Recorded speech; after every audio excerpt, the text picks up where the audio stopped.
In this video, we're going to make a button-up shirt from scratch. Now we do need a basic front and back panel pattern to work off of, and luckily I've covered that already in a previous video all about drafting a basic shirt. Ed Inghorn is going to link that for us. Alternatively, if you have a simple t-shirt pattern that you like, you can work off of that one, or perhaps you're just here to learn how to sew together your shirt pattern that you already have. The seam allowance I'll be going with is 1/2 inch, and the two main materials that we need is the shirt fabric itself and some fusible interfacing. My name is Cornelius Quiring, and let's get to work. It's a lot to do.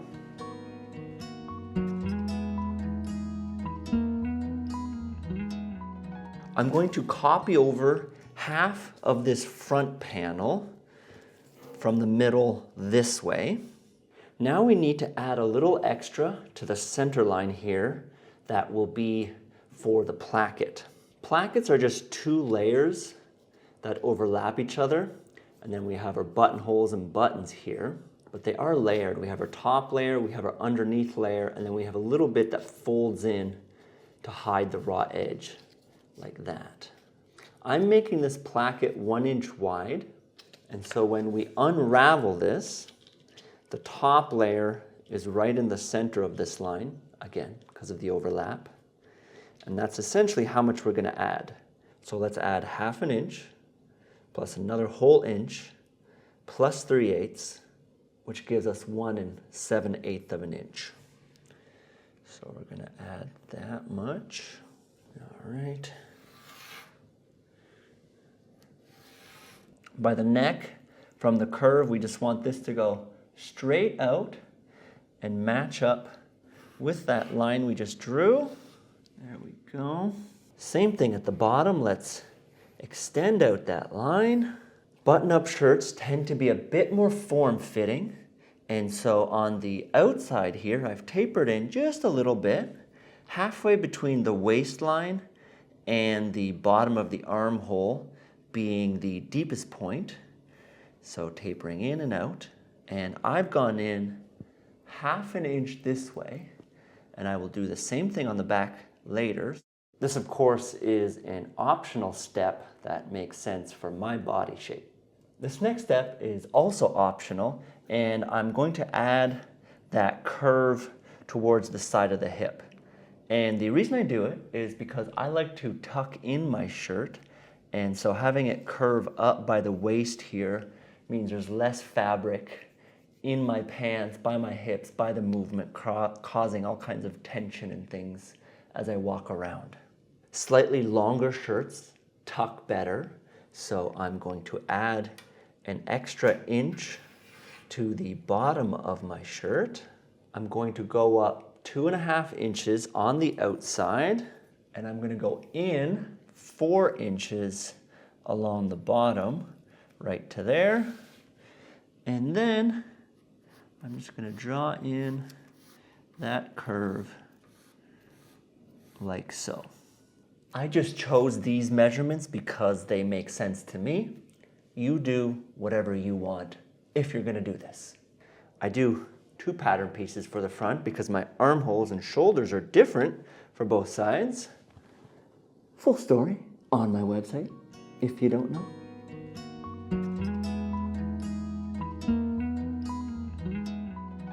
We're going to turn the back panel into 2 pieces. There's the yoke at the top and then the rest of the shirt. And it serves 2 purposes. First, by creating that seam in the middle, it allows us to create a pleat coming out of the yoke at the bottom. And that allows for more movement in the back by adding fabric. But also, we can add just a little bit of a taper on either ends of the pleat for a slightly better fit at the back of the sleeve.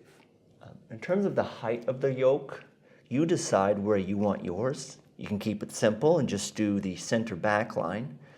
In my case, that has ended up being a bit too low, and I want to go a bit higher, so I'm going to do 4 inches for mine. You decide what you want for yours. So my original pattern piece, I'm going to measure out my 4 inches right there. I'm gonna fold that away. All right. Then I'm gonna trace off a copy of it. Of course, if your pattern is symmetrical on both sides, chances are you're just doing half. Along the top here, let's add our seam allowance. I'm doing a 1/2 inch. All right. Extend up our lines on both sides. Next, we're going to put in this pleat down the center.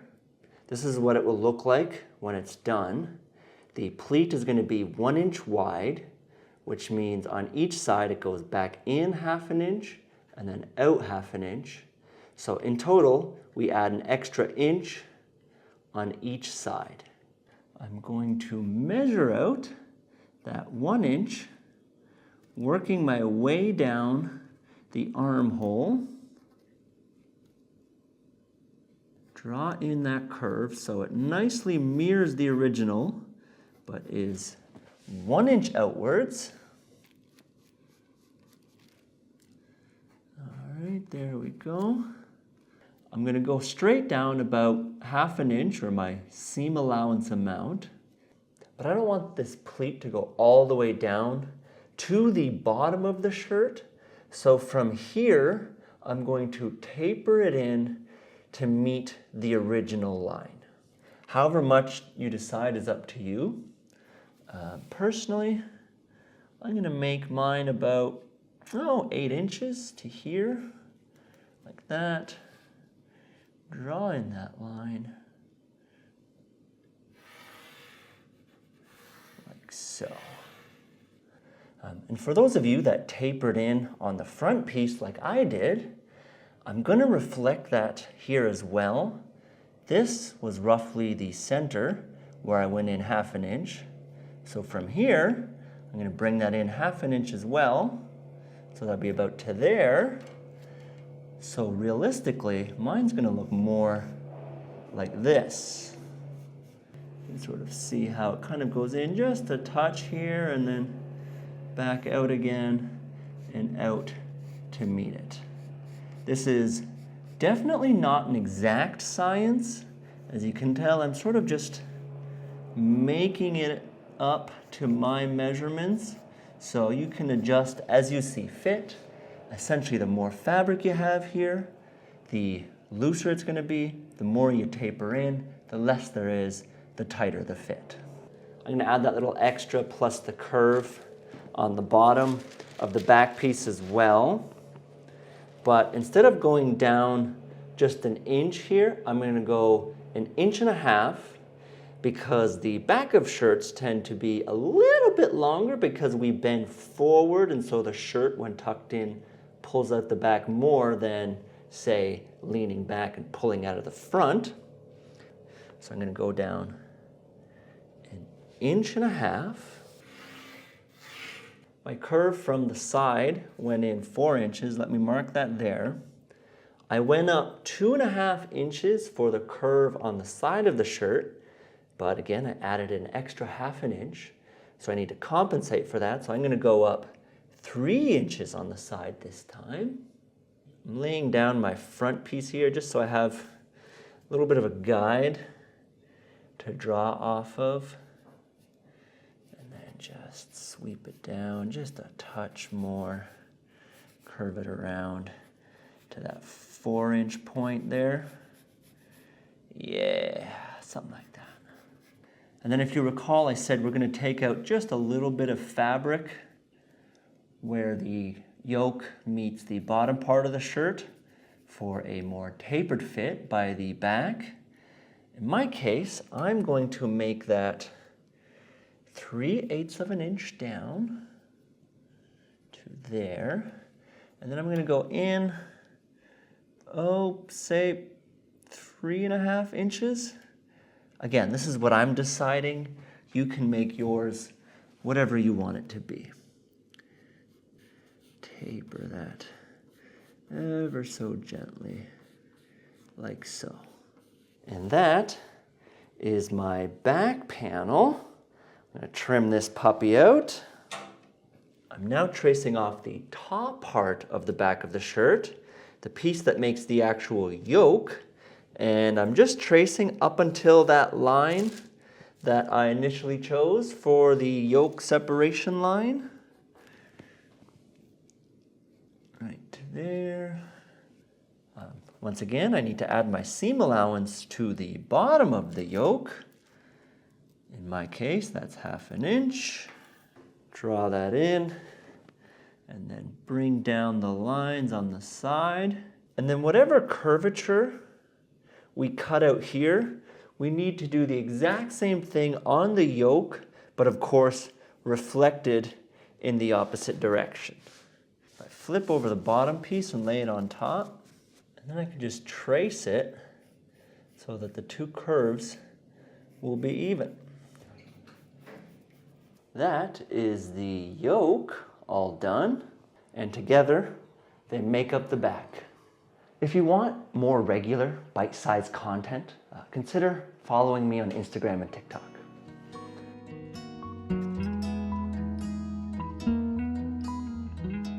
From here, I'm going to start putting these together. So I'm going to cut out one of each of them and one of each of the two front pieces. Voila, one of each piece cut out. I did, of course, finish all the raw edges on every single one of the pieces. If you don't have a serger like I do to do these fancy stitches, you can just do a zigzag stitch on the edge, and Editing Corn's going to link a video on a bit more of an explanation on that if you need it. Smack dab in the middle of this back piece, let's go ahead and press that pleat. I like to mark up my spots so that I can easily in one step fold and press the pleats. We can do it so that this part is on the outside. We can do it the other way around so it's on the inside. That's how I've done mine. It makes it just a little bit sleeker. Or we can, of course, move each side out much closer to the side by the arms. I run a quick stay stitch in the seam allowance just to hold it in place. Then I flip the yoke over and line it up on top. Right sides of the fabric are touching each other. And run a stitch from one side to the other. I'm going to flip that yoke up, and I'm going to press the seam upwards. And then to finish it off, I'm going to run a top stitch from side to side. And that's our back piece put together. But hold on, Cornelius, aren't there supposed to be two pieces of fabric for the yoke? And yes, we can do that. Sewing Corn is going to show how to do that in a minute. Moving on to the front pieces, and we're going to cut out two pieces of interfacing for our placket, and it's going to be the width of our final placket, and the length will be from top to bottom. So in my case, that will be 1 inch wide by this length. We want the interfacing to end up on the inside of what will eventually be the front of the placket, which means it has to be moved in the fold amount plus the full placket amount to here. So in my case, I'm going to move it in 1 3/8 of an inch and place it here. 1 3/8. There we go. Press that down. I'm going to fold over the fabric until I can feel the edge of the interfacing there. Press that down. And then just going along and feeling for that edge and pressing. And then finally roll in that seam allowance and make sure it's right on the edge of that interfacing.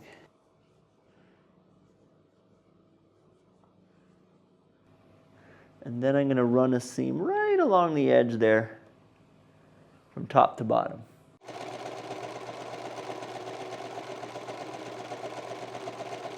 Voila, that's our plackets sorted out. outside, inside. And now let's attach them to this back panel, which is facing right side up. The front panels are right side down. I'm going to line up the shoulders and then run a seam on both shoulders. Voila. And then I'm going to press the seam allowance towards the back yoke panel and then run a top stitch to hold those in place as well. That's the shoulders sorted out. Now, as promised, the double yoke technique. We lay down the first yoke piece, right side facing up. Then we put the back panel on top. Once again, right side facing up. We're going to line that up real nice. And finally, the second yoke piece with the right side facing down. Let's run a stitch all the way across. Pull both of these yoke pieces up. First the one underneath, then the one on top. And press that to lay flat. I'm going to do that same top stitch right along here as well. The right side is facing up. I then take one of my front panels, right side facing down, and I align it with the top. I take that layer, I take one layer of the yoke, but not the one underneath, and I pin these two together, not the three, just top two. I repeat on the other side, just with the top two layers. Now I'm going to roll this up nice and tight, all the way to the top. Repeat on the other side, rolling it all the way to the top. And then finally, I do the same thing with this back panel. I'm going to roll it up as well, nice and tight. I'm going to grab these two layers that I pin together, and essentially I just flip the yoke around to the other side, the one I didn't pin. I'm going to take out the pin that's there, and now I align all three layers. Same thing on the other side. Take out the pin, align all three layers, and then I run a stitch on one side and the other side. There we go. And now from here, we just pull out all these rolls that we initially did. And it seems messy at first, but it will all make sense in the end.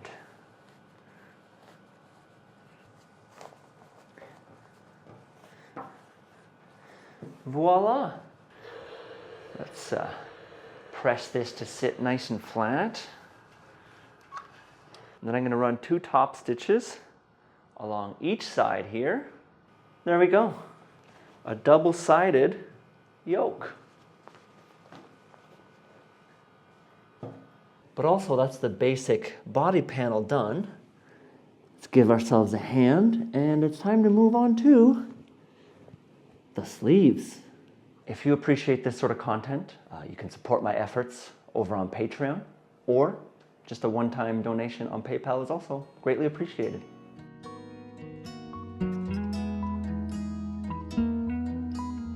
The bonus on Patreon is that you get access to my sewing group chat. Once again, I'm going to trace off a copy of my sleeve. Now we need to make some adjustments to this top curve here. If, like myself, you tapered out the yoke and back piece, we need to remove this amount from that top curve. So in my case, I did 3/8 and 3/8 on each side. I'm going to go that same amount in on each side. So in my case, I'm going to go in 3/8 of an inch to right there and right there. And then I'm going to ever so slightly redraw this curve just so it's a little bit shorter, and then end up where I marked right there. Something like that. Repeat on the other side. This next step is optional, but I find that button-ups are a little bit more formal, And so I like it to be a bit more fitted on the sleeve. And so as a result, I'm going to deepen this curve further down a little bit. Personally, I'm going to bring it down about 1/2 inch. So I'll measure it out first.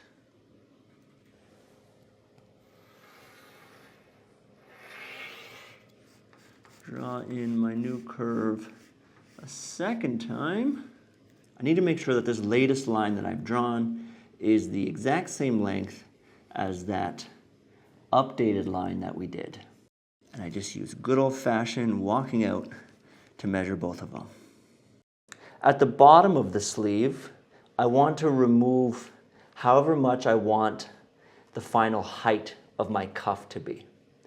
In my case, I want my cuffs to be 2 1/4 inch. All right, there we go. I'm going to add a little extra width at the bottom on each side here as well for 2 reasons. A, this type of fabric doesn't tend to stretch as much, and so it adds some volume for the forearm.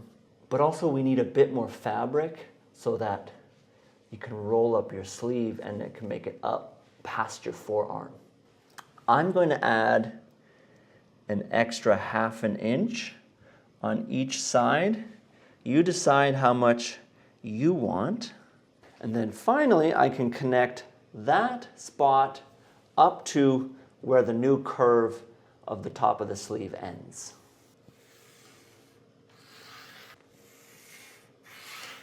That is our new sleeve pattern. We also need 2 pattern pieces for the placket, one for the top and one for the bottom.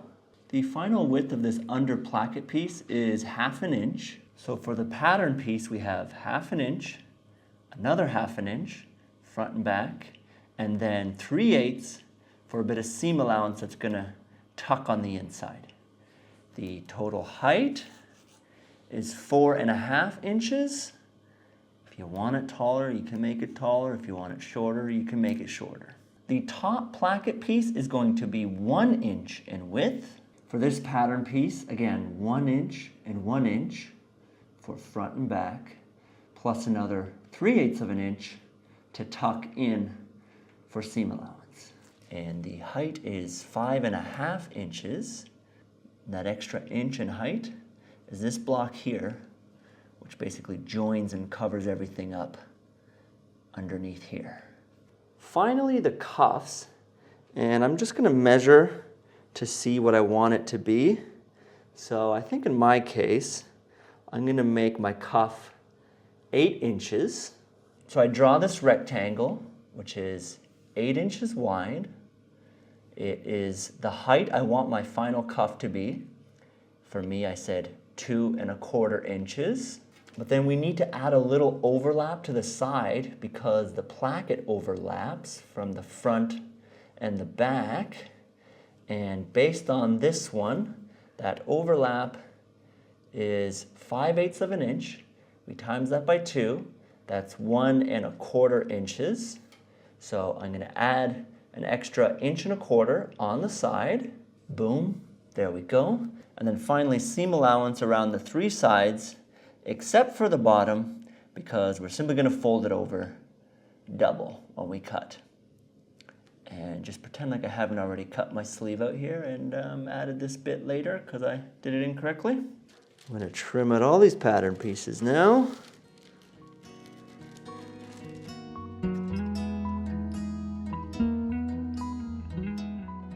Let's go ahead and cut out these pattern pieces from our fabric as well. For the cuffs, I of course remember to double fold the fabric. I've got 2 sleeve pieces, 2 of these smaller placket pieces, 2 of these bigger placket pieces, and then 2 cuff pieces as well. We need fusible interfacing on the back of all 4 of these placket pieces. There we go, like that. For the sleeve interfacing, I'm going to fold away that seam allowance on the 3 sides. I'm doubling up this interfacing as well. Align it with the bottom edge again, and then trim, trim, trim. I can center this up real nice in the middle of the cuff, and then press them down. And then on each one of these long sides, I'm going to fold that seam allowance in and press it down. Flip it over and then fold it in half. Now I just run a stitch from the top here down to the bottom on both sides. Like magic, that's done. Clip out these corners, and then just flip that inside out. Get that corner nice and sharp. Come on. And these cuffs are ready to go. I'm just going to set them aside. Now we're going to do the placket at the bottom here, and this is my right sleeve on the inside or wrong side of the fabric, the back of the sleeve, the front of the sleeve. I'm going to find the center of the sleeve first, just there, and then I want to find the center of that on the back half here, right there. And then with the interfacing sticking up, I'm going to put the small piece of the placket on the back side and the bigger piece on the inside facing the front. And then run a stitch up the shorter piece, 1/2 inch from the top and only 1/8 of an inch inwards. Same thing on this bigger piece, but this one goes out 1/4 of an inch.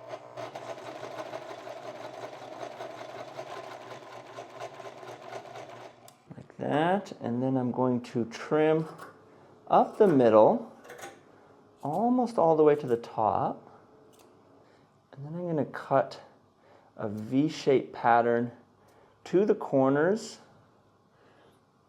without actually clipping the thread, but getting as close as I can, and making sure I also don't trim this top layer with interfacing. This is what it looks like from the other side.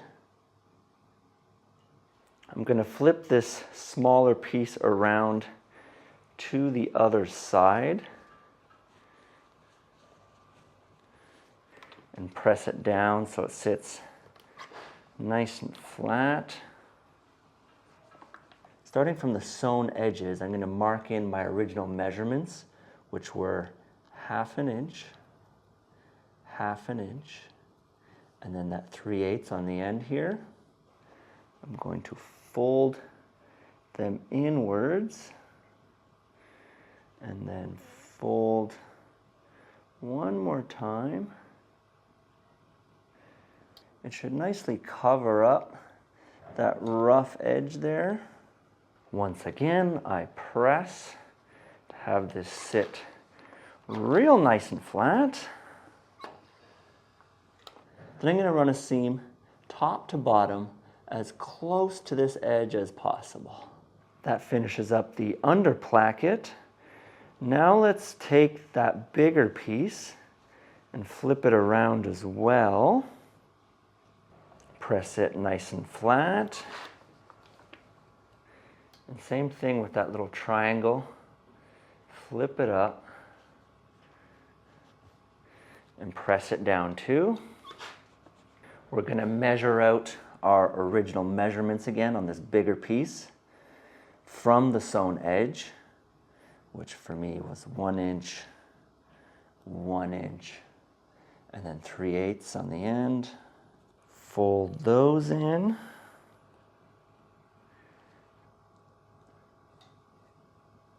Yes, take the time to press it too.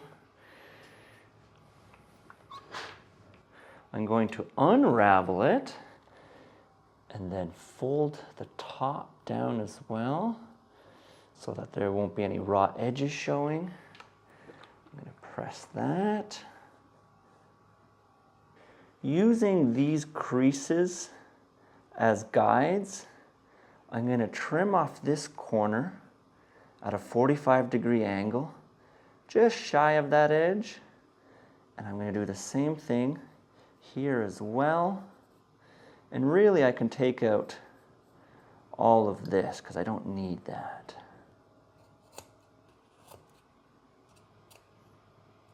Fold that back in. Fold down the seam allowance on the outside. And fold that over.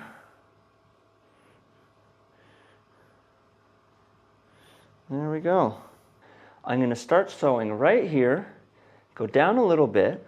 I'm going to go all the way across, along this side, along the top, and then just work my way over top of where I started here, down to the bottom. And the reason I have this pin here is I want to make sure that my stitches catch right above here, just to sew everything nicely in place and hold it. So that way, when I'm sewing on this side, I know exactly where it is.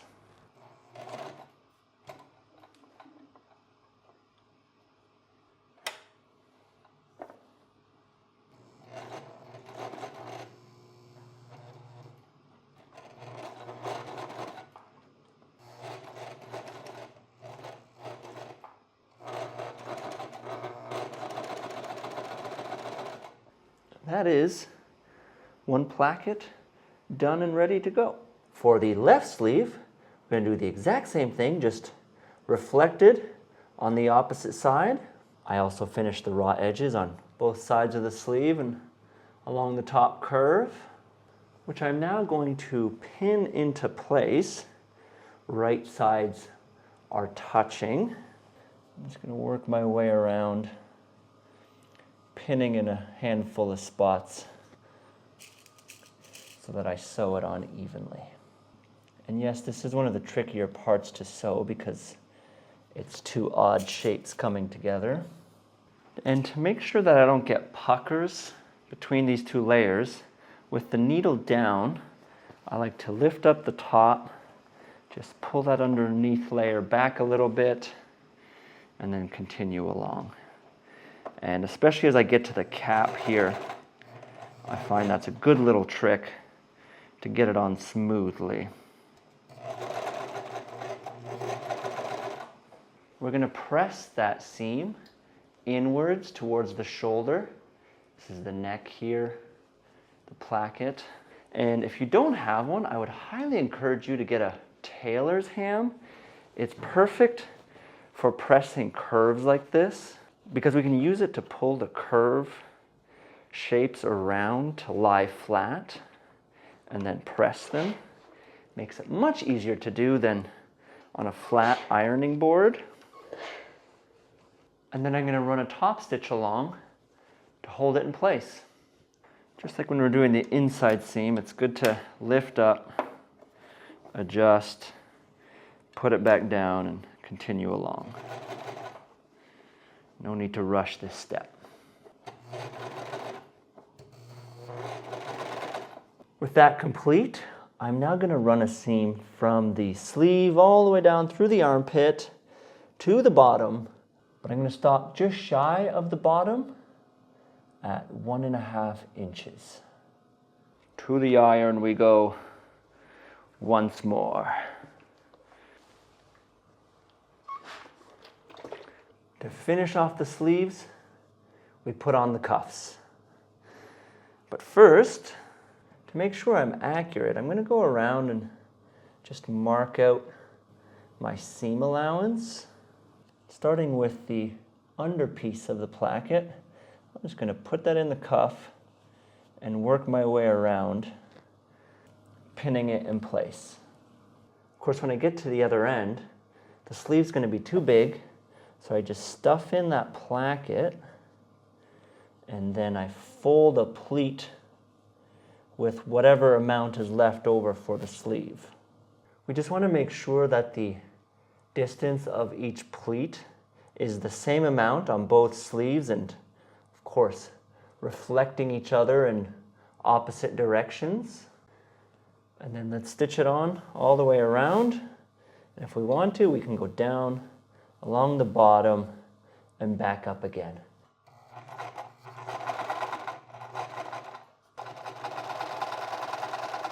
Now, this may come as a shocker, but this content is not paying the bills just yet.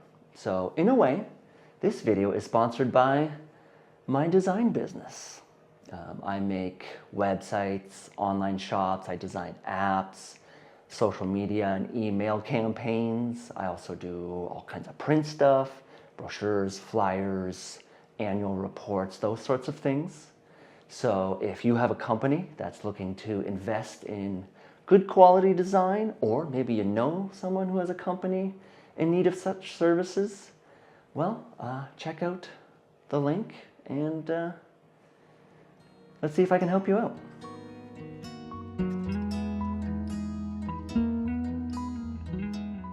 For the collar, we need to draft another 2 pieces. We have the collar stand and then the collar fold over bit itself. And we're again just drafting half of it and we will mirror it on the other side. Let's start off with the collar stand. Let's take a moment to just understand this shape here. This is the center back of the neck, and it starts off completely straight like this because we want the collar stand just to stand straight up in the back. And then as we get around to the side of the neck, we just introduce a gentle curve. And what that does is just introduce an ever so slight inward slope along the side. But then there's this more drastic hook happening in the front. And the reason we do that is we want it to sit flat against the neck where we button up.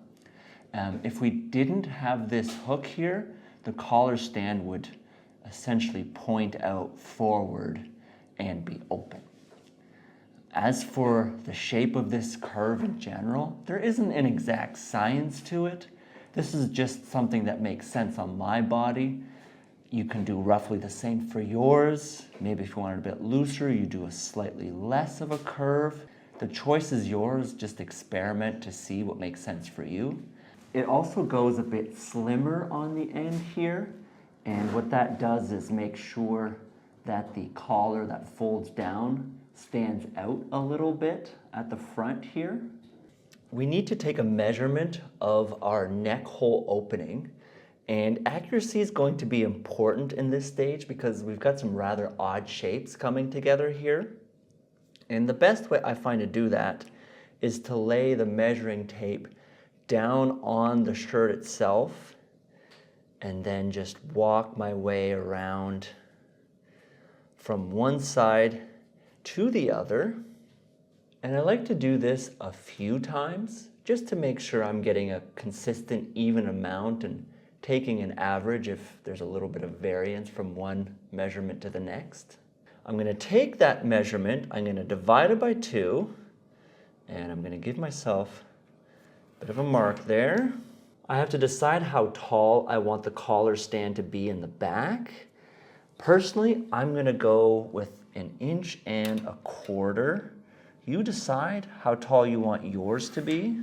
And then at roughly the halfway point, I'm just going to start my curve and roughly draw that in and then add that little bit more of a hook on the end here.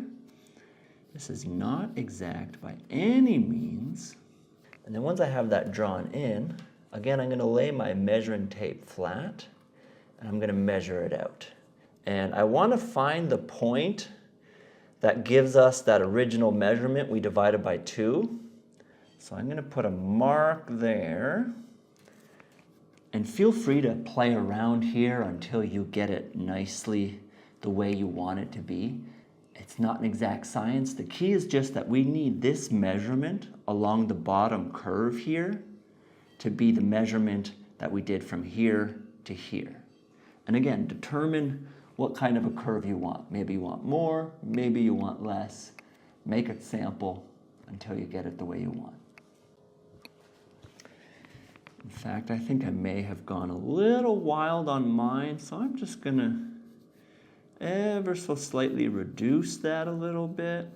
Now for this line up here, we need it to be perpendicular to where this one ends up. I decide how tall I want the end of my collar band to be. I personally prefer to go with 3/4 of an inch. So I measure that out there.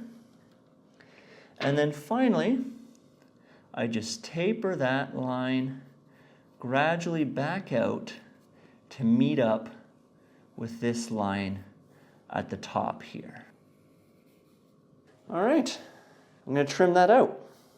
Future Cornelia's here, and after I finished the shirt, I realized that I want the curve of my collar band to be a bit more gradual. I found it to just be hooking a bit too much at the end and wasn't sitting like I like. I too make mistakes, and it's all a learning process, but more on that later. I trace off a copy of that collar band, and I add my seam allowance all the way around the outside on the bottom, front, and along the top. I'm going to draw that in. Voila, there we go. The two pieces we need for the collar band. For the top collar bit that folds over, at the center back, we want it to be just big enough so that it can fold out and over from the collar stand, but also be big enough to not let the collar stand show at the bottom. So I made my collar stand 1.25 inches, and so then I'm going to make the top bit of the collar 1.75 inches. And then at the front, we want the collar to sort of sit at an angle outwards, and so we taper it out and we go bigger towards the front. Now, to get the length of the collar, we need to return to our collar band, and we need to measure this top curve here. And so once again, we sort of work our way around to get that measurement. But of course, we don't want that fold over bit of the collar to go all the way to the end. We need to leave a little bit of space here where the collar stand overlaps and buttons. You can choose how far back you want it to be. Personally, I like mine to sit back 3/4 of an inch. So whatever this measurement was, I subtract the 3/4 of an inch, and that gives me the final length of the top collar piece. I've drawn a rectangle that is the height I had initially mentioned I was going to do for the center back, and it is the length of that measurement that we took. All we have left now is to draw the front bit, and I like a more of a classic shape, and so I'm just gonna add 1/4 of an inch on each side, and then I just taper that back in to meet my collar. And we can play with the shape at the end of the collar here as much as we want. You can make it whatever you want. You can go super pointy like the 70s shirts. The key is to make sure just that this length here that's going to connect to the top of the collar stand is that measurement that we figured out here initially. I make a duplicate again and add my seam allowance one more time. Trim that out too. There we go. Those are our pattern pieces.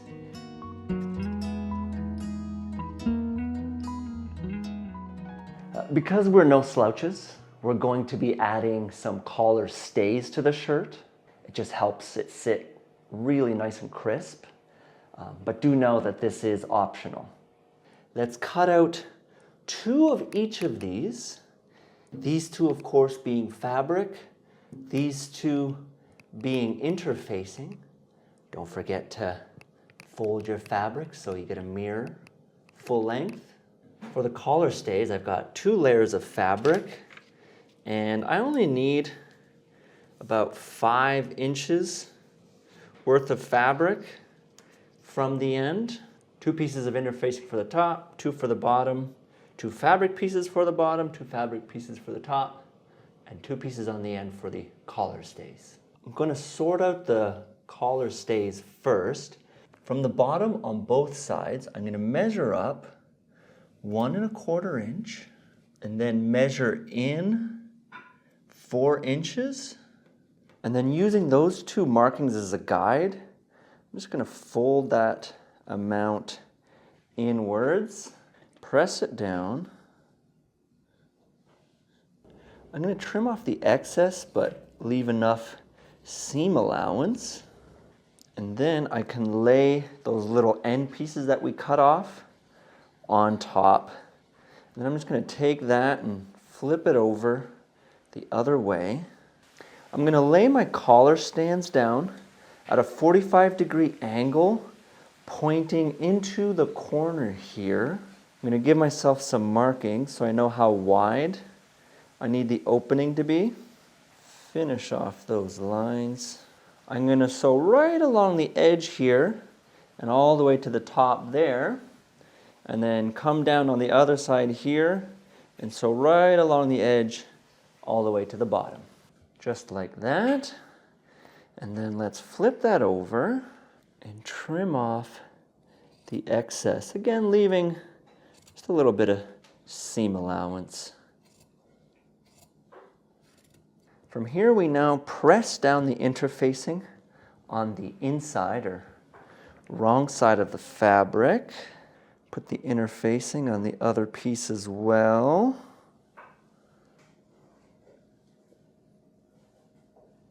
Flip this piece over, and then with right sides touching each other, I lay the other piece on top, and then I'm going to run a stitch from the bottom here up along to the top, all the way along the top, and back down to the bottom on the other side. And the key to a nice square edge, I find, is once I'm about 1 stitch away from the corner, I make sure I have my needle down, I lift up, I turn my fabric at a 45-degree angle, I go over 1 stitch, lift up again, and then continue along in the new direction.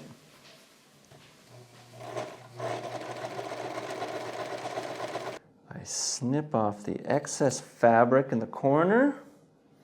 I stick my finger into the corner, fold down the excess on both sides, and then I just flip that around the other way.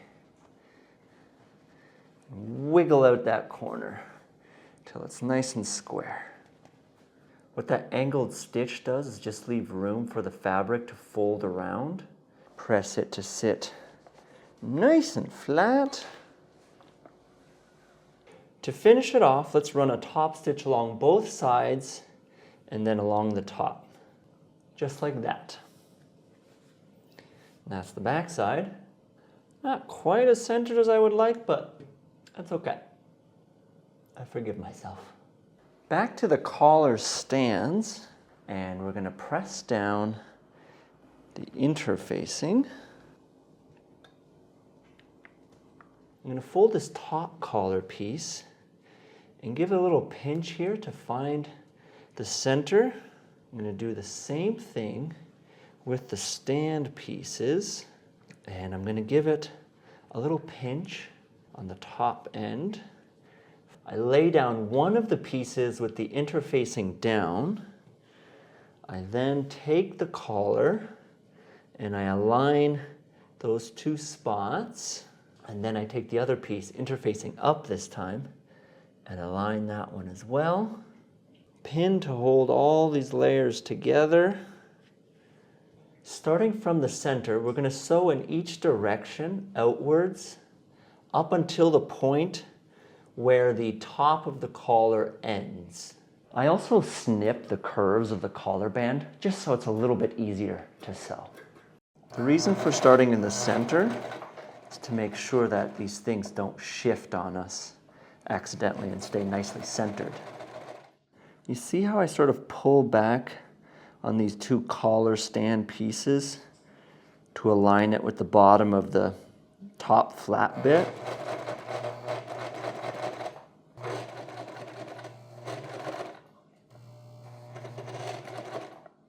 There we go, like that. This is the outside of the shirt, or the right side of the fabric. We take the collar stand and we make sure that the side that has the collar stand bits is facing down. And then we're just going to take the collar stand, we're going to align the interfacing with the edge of the placket, and we're just going to pin it in place. And we're just going to work our way around and then put pins in intervals to evenly space the collar out onto the neck hole. Once that is in place, we can run a seam from this edge here all the way along to where the interfacing ends on the other side. It may end up being a bit difficult at the edges here, connecting this curve with the opposite curve of the neck hole. And so if we want on the shirt fabric, we can again just trim a few little notches just to make that a little bit easier. Let's make sure we start in the center back again to prevent any shifting of the collar. Work our way out to one side. We're getting into the hardest part of making the collar now. In fact, it's the hardest part of making the shirt, I find. It's the part I struggle with the most. I mean, just look how much I'm adjusting and fiddling with it here. So know that it's not meant to be easy. And this end hook part here can become particularly difficult sometimes. All right, and we go right up to the end of the interfacing, or the end of the collar, basically. There we go. All the way along to the other side. This is the inside of the shirt on the end. We're now going to take the placket and we're going to fold it inwards just above that seam that we just sewed. We're going to double fold it in because we want it to lie inside of that underneath seam, but below the stand, collar stand. We're going to pin that into place so it doesn't move on us. Then we're going to fold the top of the collar down, and then we can take the stand on the other side and align the two of them together. Let's pin that as well. And then let's flip it over. And starting at the bottom here, say an inch from the end, we're going to pick up, we're going to go to the end, we're going to go along the side of the collar stand, and then back here and meet up where the seam leaves off. Just like that. I'm going to clip off that top corner. I'm going to clip the bottom as well. And then I can just start removing all of those pins and then pulling on the placket. I'm going to pull it all the right way around. Push on a few things. There we go. Now it's time for a whole lot of pressing again. And I'm going to press this seam allowance into the collar stand first. This puppy's going to come in handy again for the corners.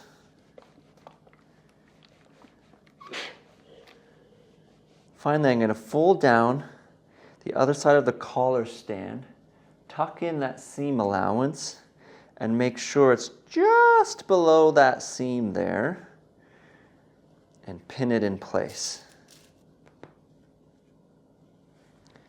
And I'm going to do that in both directions to the outsides here.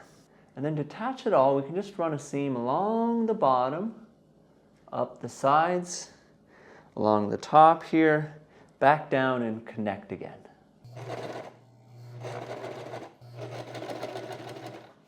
I also have a newsletter if you want to stay in touch that way.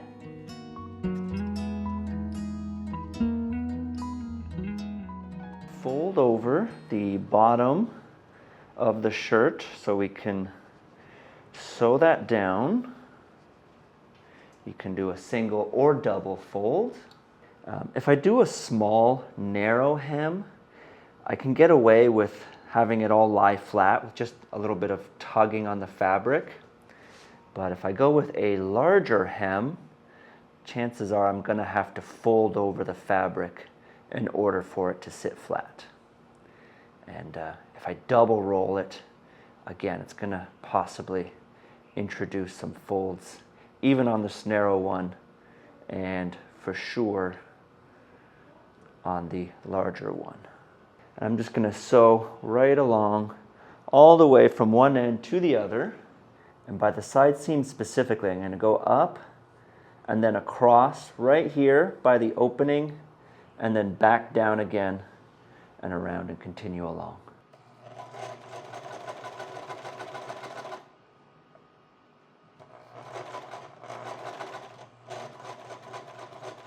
Voila. This opening, of course, is going to experience some pressure here. So I'm just going to put a zigzag stitch across. There we go. For the buttonholes, for this top one, it's going to be horizontal, and it's going to be centered both this way and this way. From here to the center of the first buttonhole on the placket is 2 inches, and then from here on out, all the other ones from center to center are 3.5 inches. And the reason this one is closer up top is that sometimes there's a little bit of bubbling here, and it will help keep the closed shirt and not have a little peekaboo moment, you know? There's a total of 6 buttonholes along the placket. The top 5 are vertical, and then the bottom one is horizontal again to prevent it from opening up when you wear it and when you tuck it in. As for how to sew a buttonhole, it very much depends on your machine. So check your manual or Google your manual, or check out the link that I'm going to share down in the description of the most basic form of buttonhole. For the sleeve, I once again put a vertical one here, a horizontal one on the cuff itself. And then when I cut open the holes, I put a little pin at the end just to make sure I don't accidentally cut through the bottom. And then from there, just put in my X-Acto knife. Could probably also do this with a scissor and just cut it open. Finally, so I know where my buttons should go, I line up the buttonhole, pin a needle through where I want the button to be, and then I use that little hole that gets created as the guide of where to place my button. And then finally, let's stitch on these buttons.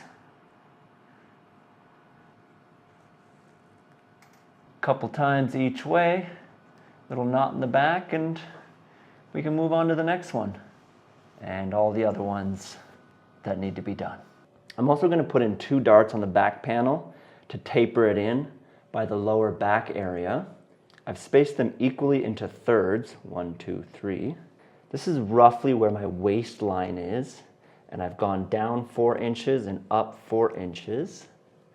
Just going to go ahead and pinch those areas right there. And I'm going to sew an arch from one side to the other, with the deepest point being in the middle here and going in about, 3/8 of an inch. Press them both to face inwards.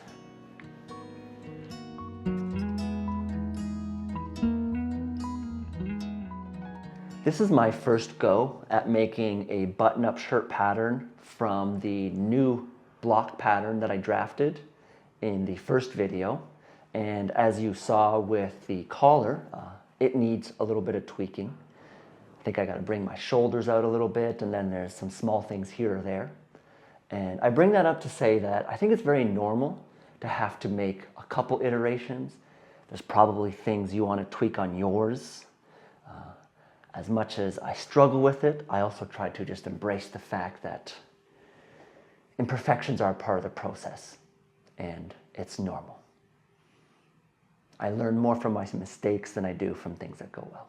A big thank you to everyone who does support me on Patreon, and an extra shout out to these top tier supporters.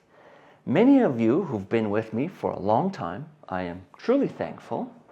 There's a whole bunch of links down in the description. Check them out, and thank you for watching, and hopefully your shirt turns out